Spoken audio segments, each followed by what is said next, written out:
Hello, welcome to Toffee TV. It is my three talking points from Brighton Hove Albion 0, Everton 1. What a fantastic result on the road for the Toffees, getting their second away win of the season with a brilliantly resolute defensive display at the Amex and making it four. I think it's 4 unbeaten now down at Brighton. It might even be more than that. That might actually be 5. I think we drew with Carlo there, didn't we? 0-0 when Moyes should have scored right at the end. We've had, a great result here today. We had a brilliant win against Spurs last week, and people, I think people just didn't want to get too far ahead of themselves where, Tottenham aren't great and all that. Spurs are a good side. Okay, defensively, they were a little bit below, their full strength, but you still have to do the job. But we've gone down today to the South Coast against a good side, and they are a good side.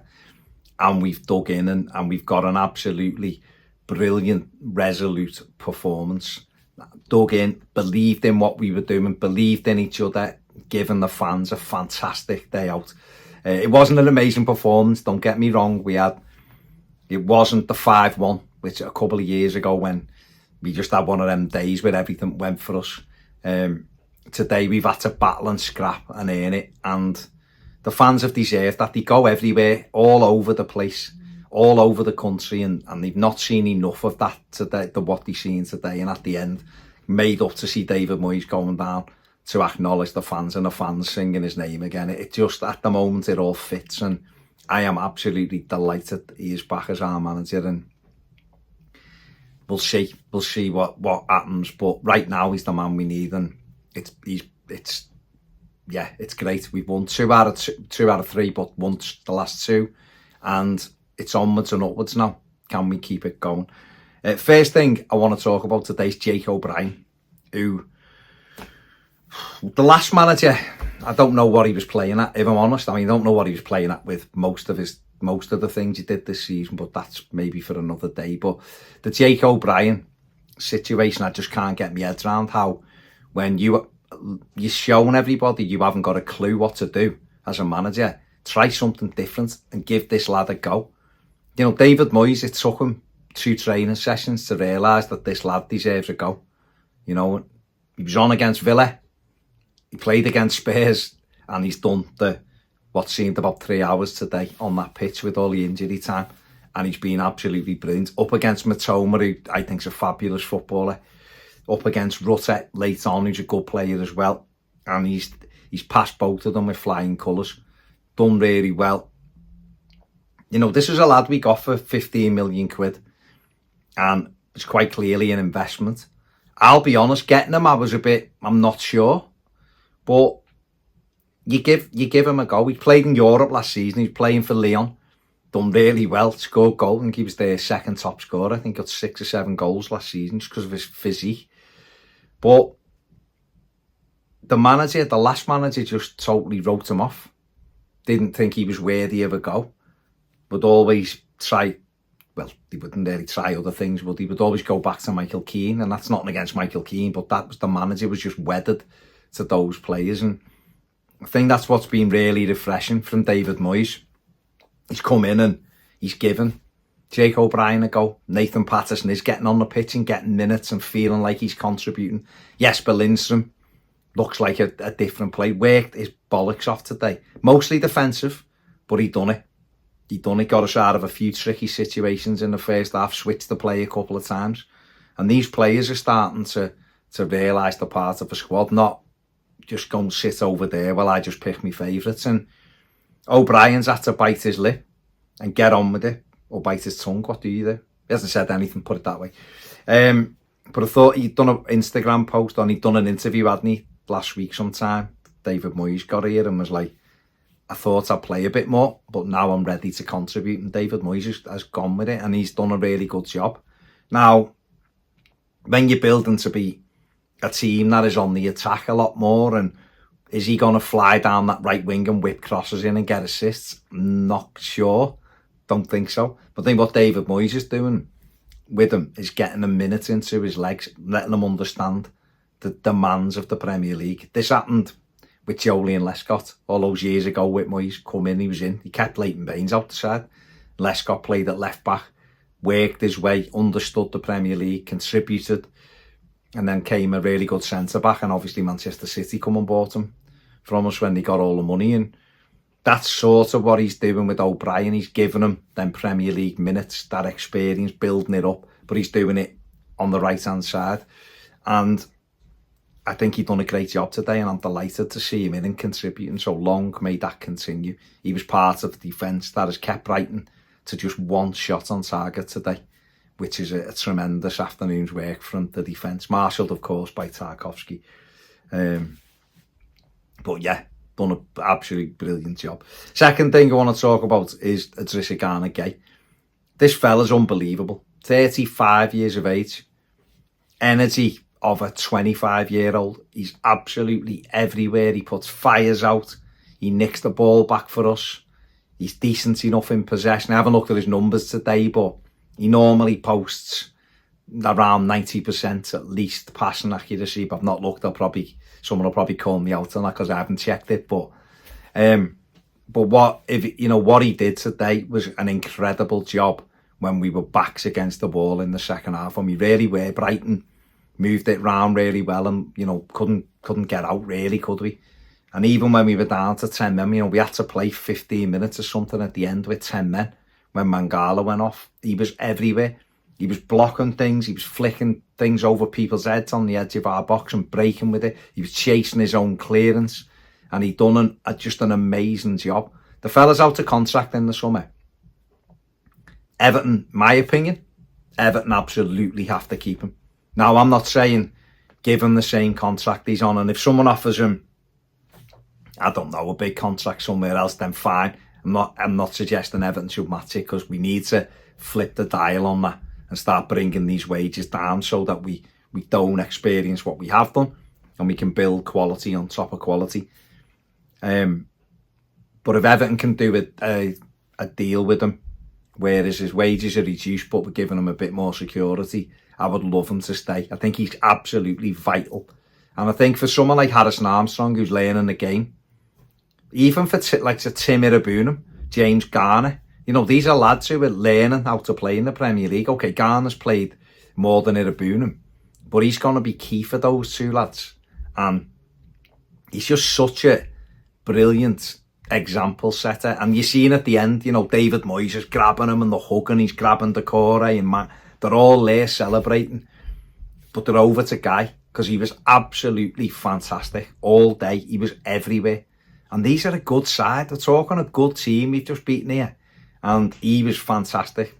And like I say, Everton should be looking at ways to keep him. But I get it, if he wants big wages, then I understand why Everton may well step away from it. But it's food for thought. But we need to be looking for the next Gana Gueye as well. But he is fantastic, and he, to me, deserved. I give him man of the match on me my after-match reaction, and he thoroughly deserved it. He was absolutely brilliant today. And the third and final point is David Moyes. I can't sit here without talking about him, letting it go. He came in when Sean Dyche, we all knew he was getting sacked. Those who were trying to cling on to him, I don't understand what the sort of attraction to him was that people were seeing. It doesn't matter whether he'd done a good job for 18 months. This season, he's been way below, and he needed to be changed. And when you know that the manager's getting changed, and we all did, he hung on while the freaking group got the feet under the table, but he was never seeing January out. I think I was asked on the overlap, would he see January out? And I said no, because I just never believed it. Results were always going to dictate that. But when we knew he was getting changed, you start looking around for other managers. Now, David Moyes was always a comfort blanket, and I was like, I wouldn't mind David Moyes getting it, but do we want to go longer term? Do we want to get someone in now and begin, I don't know, the rebuild maybe? So you look at the likes of Paulo Fonseca, who I think is a good manager, who's out of work, plays a nice brand of football. Graham Potter was one who Everton had obviously considered. He's gone off to West Ham. There was Roger Schmidt, he was around. And you're looking around for Edin Terzic, people like this. And obviously those kind of names, you're thinking, well, he'll come in and build and build it a different way. But David Moyes was always in that running, because David Moyes, you looked at and were like, he's been here before, and we are in a sticky situation, and we do need someone who is in control from the minute they come in. And he's come in, and he's just took control of the whole situation. He's made everybody feel so much better about it. Or not everybody. I apologise to the people who still are in Sean Dyche's corner, or people who don't like David Moyes, because there are some. But I think for a lot of Evertonians, I think that's probably a better way to say it. He's given us that belief, that comfort, that this fella is in control. Even with the players, I'm like any other Evertonian. I want players in this month. I think we need it. We've lost Dominic Calvert-Lewin today. Who knows? That could be 3 weeks. It could be 3 months. You don't know how bad that injury is. A hamstring injury, and it's a grade 2 or grade 3. It could be months. We've already no clue on Chimiti, because every journalist who's allowed in a press conference doesn't ask the manager what's going on with Chimiti. Beto's wanted out but won't be allowed to leave now. Brien is injured and is going back. So already the manager's talked about, even with Dom fit, we need a striker, we need a winger, we need a midfielder. We're going to have to bring somebody in now. Beto won't be allowed to leave. And therefore, you know, we're going to have to do that, and the manager's going to have to be given the plays. But this fella is in control. I'm calm, because I think he's on it. He'll sort it. Now, going forward, I think a lot of people now are looking and going, well, you know what? If it's David Moyes for 18 months, 2.5 years, and he builds something, then fair enough. But everybody feels calmer. When he's given a press conference, you're interested in what he's got to say. He gives off the aura, he's in control. You know, I know what I'm doing. My club, loves the club, connected with the club, connected with the fan base. You know, and I think that's a massive thing. We've seen it at Goodison, the team more attacking, the players enjoying things more. He fosters a great team spirit, whichever club he's at. He's not amazingly attractive football, but the people want to see 700 passes. I don't know.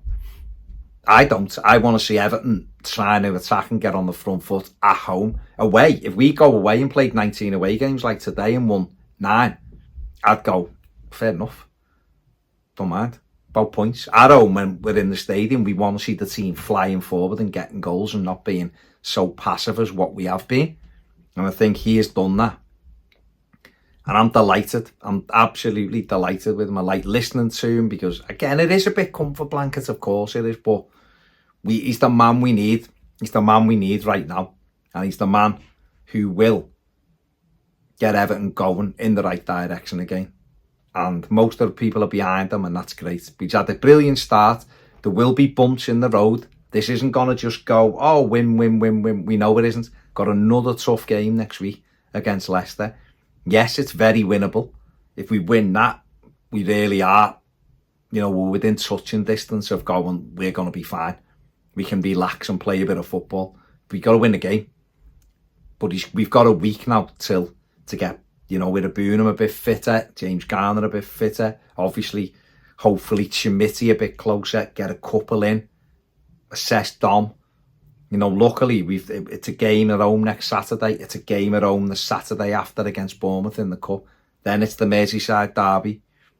You know, so the games are spread out for the next couple of weeks. But, you know, David Moyes, I'm not going to say at the wheel, nonsense. David Moyes driving things forward, being in control, I think deserves a special mention. I'm delighted he's done brilliantly so far.